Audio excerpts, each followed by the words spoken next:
Hello everyone, this is Grammy and I am going to read you a Christmas story. I hope you like Christmas stories, most people do. Well, this is called Grandma's Night Before Christmas. Okay, 'twas the night before Christmas. The kids had just left and Grandma sat down in her chair for a rest. And we know Grammies need lots of rest, don't they? She'd hugged them and kissed them and waved them goodbye. Then with a smile on her face, she had breathed a great sigh. She could still see the grins on their bright shining faces, see them wiggle and giggle as she tied their shoelaces. She thought of her daughter, their mom, who had fumed because of the candy her kids had consumed. How she'd begged and she'd pleaded, "Please, Grandma, no more. If Amy has had one piece of fudge, she's had 4. Do you suppose Allison will sleep through this night? Her tummy's so full that her jammies are tight."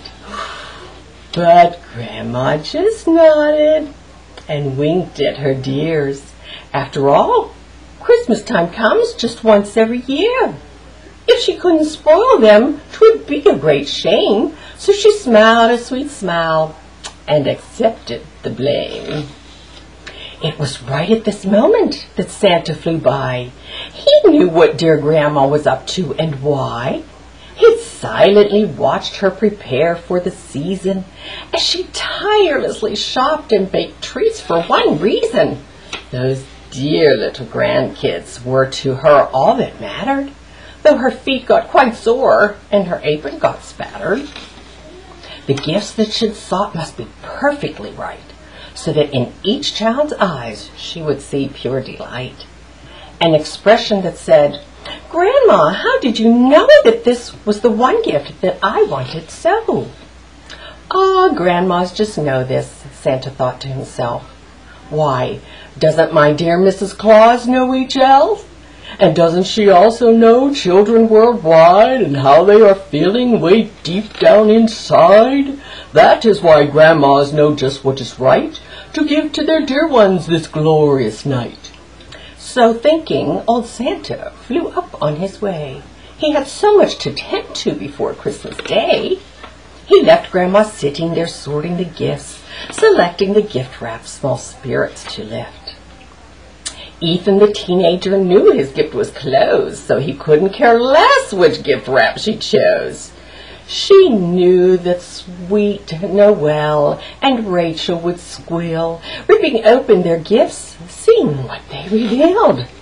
Then Davy, dear Davy, so easy to please, would run and kiss Grandma and jump on her knees, saying, "Oh, how I wish that each single day was awesome as Christmas. I want it to stay." This kind little thought that young Davy'd express was what Santa was thinking as he put on his best. "Why can't folks be generous and loving all year? Not only at Christmas," he said to his dear. "What a wonderful place this old world would be." Mrs. Claus, who stood close, whispered, "Yes, I agree." "Why don't you inquire of some grandmas tonight just how they spread happiness, cheer, and delight? What makes them persist and expect no return, and love so completely even if they are spurned?" "What an excellent notion!" Saint Nick cried with glee. "Without you, my sweet wife, where on earth would I be?" And so Santa set off, and a spring in his step.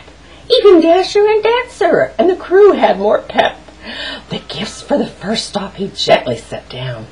Then carefully, with keen eyes, he scanned the whole town. He soon saw Grandmother sitting alone, focusing on a small voice on the phone. With a wink of his eye and a nod of his head, he joined that sweet Grandma and heard what she said.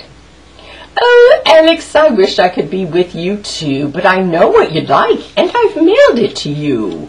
Look out at the snowflakes as light as a feather. Each one means I love you, and we'll soon be together." Santa knew without asking one answer he sought that some gifts from grandmas could never be thought. He flew up and away the next village to visit, over sparkling, snow-covered trees so exquisite. He delivered his load and spied a great house where a well-to-do grandma sat quiet as a mouse.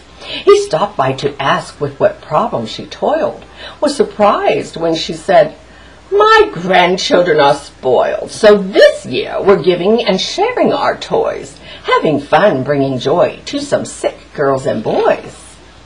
Nick then found a grandma in a home oh so small who was rollicking with grandkids. They were having a ball.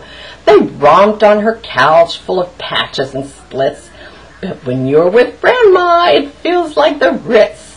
The last sweet old lady he met on the way home was one among many who also played Mom. She cared for these youngsters from 8 until 5, never complaining, just helping them thrive.